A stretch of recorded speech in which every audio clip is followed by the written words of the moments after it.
Nate, it's great to catch up with you today. We share a lot of the same research interests and we attend a lot of the same conferences. So it's great to be able to connect again today. Great to see you again. As you think back on your research, are there 2 to 3 simple, practical, underappreciated lessons you've learned that you'd most like to pass along to others? Yes, so I have three lessons, one about power, one about networking, and one is about tech adoption. So kind of across the board, but they all relate to the self. Um, and so the first one is, as we know, power is incredibly important in organizations. So all the good projects that get implemented, to some degree, they get implemented partly because they're good projects and good ideas, but partly because somebody had the power to make them happen. And on the flip side, when good ideas and good programs and so on don't get implemented, it's because nobody had the power to make it happen. So we all need to navigate power to some degree, to play that game a little bit. Not that we need to become, power hungry, but just navigating that world. And so I, early on in my career, was really interested in the psychology of power and how it shapes us as we navigate hierarchies. And so I had a couple of different lines of research within that field that kind of suggest the lesson, which is that it's incredibly important to manage your ego when you're playing the power game or involved in hierarchies. And so this is some work with across a couple of projects with Deb Grunfeld, with Nero Savanathan, Nicole Mayer, and Adam Glinsky. And the first set of findings was that power exacerbates the illusion of control and overconfidence, and so it enhances the self. And so we all experience the illusion of control, and it's something that researchers have established pretty strongly. And what it refers to is this idea that we think we can control events that are really hard to control, or maybe even random chance-based events, like the lottery, or like rolling dice, or pulling the lever on a slot machine when we're gambling. And the idea is that if we are familiar with those things, or we have a chance to practice those things first, we actually feel like we have more control over them than we do. And that's called control heuristics. And what we proposed and found was that power itself serves as a control heuristic. And so when we're thinking about like how much control do we have in a particular situation, one of the heuristics that we use is how powerful we are in that moment. And of course, that's accurate in the sense that like when we have power over a particular domain, we do have more control in that domain. But what we found is that our perception of control extends way beyond that domain. And so we would do, through some of our experiments, we would randomly assign people to high power, low power, neutral power conditions, and found that people actually in the high power condition felt like they would have more influence over a national election or over the national economy and things like that they don't. One vote is not going to shape a national election. The interesting thing is that actually mediated their reported intentions of voting. And so that could actually have some self-fulfilling effects if we feel like we have more control than we do, and then therefore we take action on it. So I think that's interesting. But there's a lot of, there's a second kind of paper where we found that power holders were more confident in their accuracy of their knowledge, so overconfident decision-making. So they lost more money on betting tasks and things like that based on their own answers to trivia questions. And so that's one side of the coin, which is like power can enhance the self. We have to be careful about that as we gain power. The second is power can actually threaten the self under certain circumstances. And this was kind of a second set of findings in a couple of papers, one with Serena Chin and one with Ethan Burris and Caroline Bartel. And basically what we found is when you think about that power comes in the form of a role, right? And we tend to, when we feel power over other people, we tend to kind of activate that social role. And when you look at history, evolutionarily, we've evolved and we created the high power role to kind of protect the tribe or protect the community. And we expect things of the high power person, right? We expect them to have more competence, superior abilities, and all of that. And so what we found is when we give people power, but they feel inadequate for some reason or another, that's actually more threatening to high power people than it is to low power people. And they tend to respond with aggression. That's the one way that they can actually reinstate their feeling of control. So power paired with incompetence leads to aggression.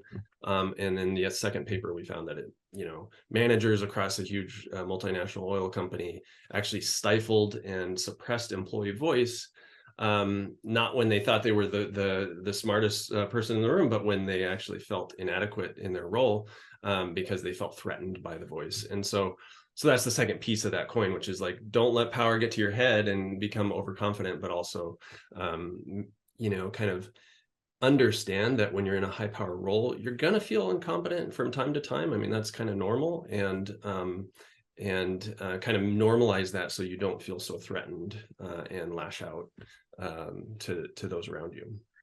Really interesting and timely for me because I'm teaching leadership this semester, and tomorrow we're talking about power.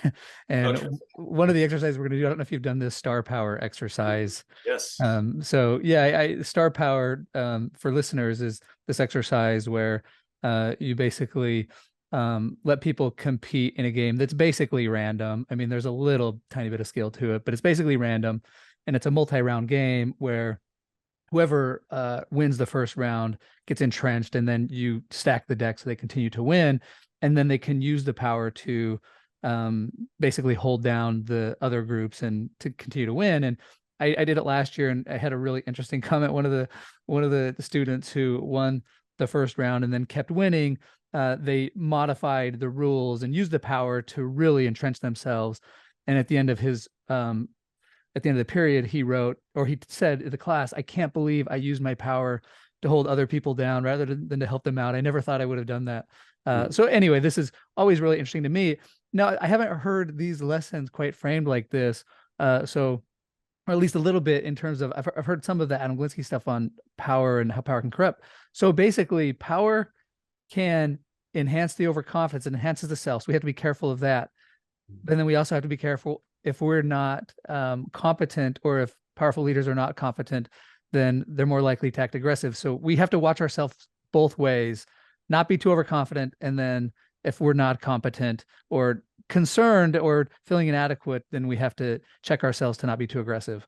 Yeah, exactly. So it's kind of like a darned if you do, darned if you don't kind of situation, where if you feel, and the key is feeling a sense of competence, right? When you feel really good about yourself and your skills, then you run the risk of like becoming overconfident. But then you feel bad, then you run the risk of like lashing out at other people and blaming them. And so just managing the ego in that sense is really, being self-aware is really the key. Really interesting. So yeah, it's all about the competence. Okay, very cool. You have another lesson you want to share? Yeah, the second one is really kind of born out of, or we used identity-based motivation theory, which is this great theory by Daphne Oyserman.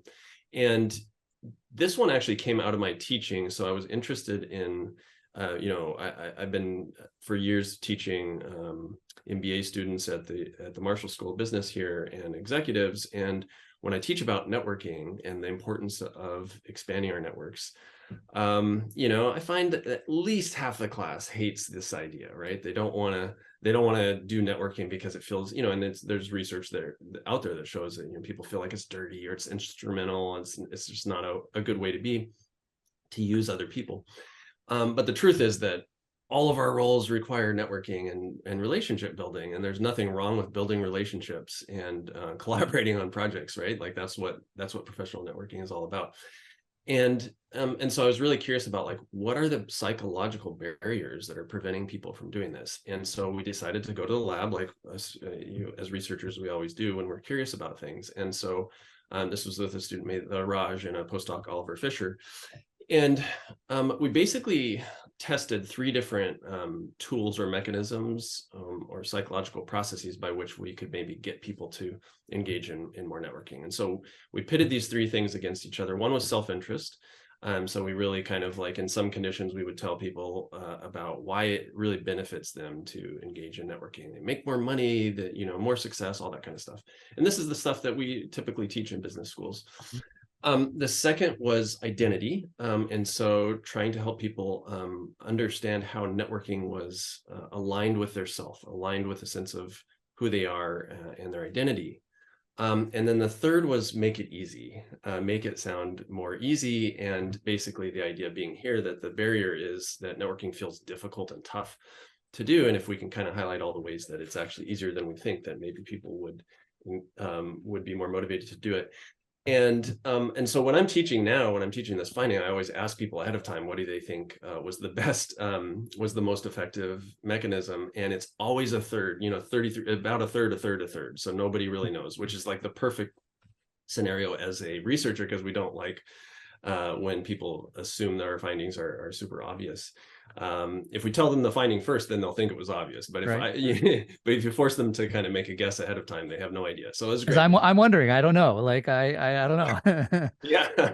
So actually, we found that 2 of them really didn't move the dial at all, and identity moved the dial. Identity was a very powerful shaper. It was that second one. So that was the reason I was going to guess that, is because I thought it was the least likely. Okay, yeah. Because I teach, self-interest and make it easy. Like that's the path I go. And so I thought, well, if you're sharing this, it's probably because it's the one that I don't use as much. So anyway, that's interesting. And I mean, it's easy to say I thought it was obvious, but of course it's a hindsight bias. But well, no, I mean, I think that you're right. So people already know it's in their self-interest, right? So that's nothing new to them. So I think it's not that concept isn't compelling. It's just that they already know that they've been told that before. And whether it's easy or hard, I think that's less of a barrier than identity. And so what we found is that when we can have people think about, and so the lesson here is, if you're wanting to motivate yourself to expand your network, or you're wanting to teach other people to expand their networks, focus on identity. And very few people personally identify, like, this is a part of myself, is that I like to go to networking events and pass around my business card and talk to people that I don't know in a loud, room full of people, right? Some people, maybe that's who they are, but like most people are not. But a lot of people do identify with this idea of, like, I like going to parties. Or I like doing book clubs. I like doing movie discussion groups. I like running with other people and exercising, etc. So there's a lot of different activities that are part of who we are, that can be done in a way that builds relationships, or maybe just helping other people, or finding ways to be of service. All of those are ways to expand and build our network in meaningful, non kind of instrumental ways, but they also build our professional network. And so aligning the self with the act of networking is pretty productive. Yeah, really helpful to me, because I have focused on the make it easy. And, it's one of the things I talk about is, like, networking is just being nice. And it's like, I like that definition. I like that way of thinking of it, but it still doesn't help. Like, people know it's valuable already, and it's still hard. Even if you think it's just being nice, like, it can still be hard. So I really like this idea of thinking in terms of identity. And the thought of going to a cocktail party, for me to just like socialize, it just like turns my stomach. But the thought of being able to interview interesting people and try to learn from them is like, that excites me. And both can be seen as networking. But I certainly identify with the latter. And so I really appreciate that framing, and I will teach that to my students now. So I love that. Any other kind of lessons you want to share before we wrap up here? Yeah, no, that's terrific. And that's, personally, I love organizing conferences. We met at a conference, Psych of Tech conference, and that's a great way to meet people, doing podcasts, different things like that. Yeah, the third lesson is about tech adoption, and the importance of looking at the self and looking at psychology when we're thinking about technology adoption and how technology changes society. We don't want to undersell the role of psychology and all of that. And so this was some work with Rajni Ravindran, who was a PhD student at the time. She's now at Darden. And she and I were really interested in behavior tracking. And when you look at human history, we've always resisted this idea of being tracked and monitored and surveilled. We don't like someone looking over our shoulder, whether they're coming in to kind of evaluate our teaching, or evaluate our performance in workplace and so on. We feel judged, and we feel the potential for negative evaluation. And even in contexts where we feel like we're going to do an okay job, it does reduce our sense of autonomy, because we feel aware of this presence, right? And when that presence is gone, we feel free and autonomous and more relaxed. And so we've tended to reject it. But in recent years, Rajni and I were recognizing that people are actually increasingly adopting or being willing to be tracked and actually seeking that out in some cases. And so we're curious what's going on there and what role is technology playing in this. And what we found is that technology, the core mechanism here is that technology removes this pressure, this feeling of judgment from the equation. So when you remove the human from the equation, you're still being tracked, but it's by a smartwatch or it's by, an app on your computer or something like that. You don't feel like that's going to judge you in the same way that a human does. And so people are much more willing to be tracked by technologies. They still prefer not to be tracked, but to be clear, but they're much more willing to and comfortable being tracked by technologies than by humans. And this has a couple implications. I think this can be a good and bad thing, right? So it can be good in the sense that we might be able to use technology to assess and give people feedback about sensitive issues like incivility, harassment, things like that. People might be more willing to opt into programs that are, giving them feedback on those things. On the negative side, though, I think that we run the risk of kind of losing our privacy by adopting too many technologies and being too free with the idea that a social media app or, a tool that we're using or our workplace can kind of track and monitor everything we do. And so I think we do really run the risk of making decisions that creating a world that maybe we didn't like after all, once we get there. So I think that the key lesson here is to really understand the self as we think about tech use and tech adoption. Related to this, at the Psych of Tech conference that we attended at USC, I remember you took us to a lab, and I forget the name of the lab, but I saw this demonstration where it was an AI avatar counselor that was essentially screening vets for PTSD. And it blew my mind how, if you would have told me beforehand, you're going to have an interview with an AI avatar, and, how effective would it be? Would you want to open up? I would have said, well, no, of course not. You're going to feel weird talking to a computer. And then I watched the demonstration, and the avatar was so non-judgmental. And I just watched that, and I could just imagine myself opening up to a AI counselor, watching it. I was blown away at how easy it was to open up for that reason of not feeling judged. And I imagine, the good counselors do a good job of this anyway. They try to create this non-judgmental atmosphere, but it did make me think in that moment that, yeah, technology doesn't feel as evaluative or judgmental as a human. So anyway, that's kind of stuck with me ever since then. And that was a conference you helped organize. Oh yeah, that's so cool. I do remember that. It stuck with me as well. We had to stop the demonstration because I think the person doing it was like starting to share some personal stuff. So we're like, we better cut this off. So yeah, it was pretty fascinating. So. Yeah, well, I love these lessons. I love this framing. I mean, these are lessons that I touch on all these topics in my courses. I did my dissertation on AI and why I think we're prone to underestimate it. So we're obviously interested in, of course, the impact of technology, but power and networking are all things I'm teaching in leadership and organizational behavior. So I love these lessons. I love the frameworks you've given me to help think about them. Look forward to sharing them with my students and teachers. This was just perfect for this podcast. So just want to thank you again for coming on. Terrific. It's my pleasure. Thanks so much.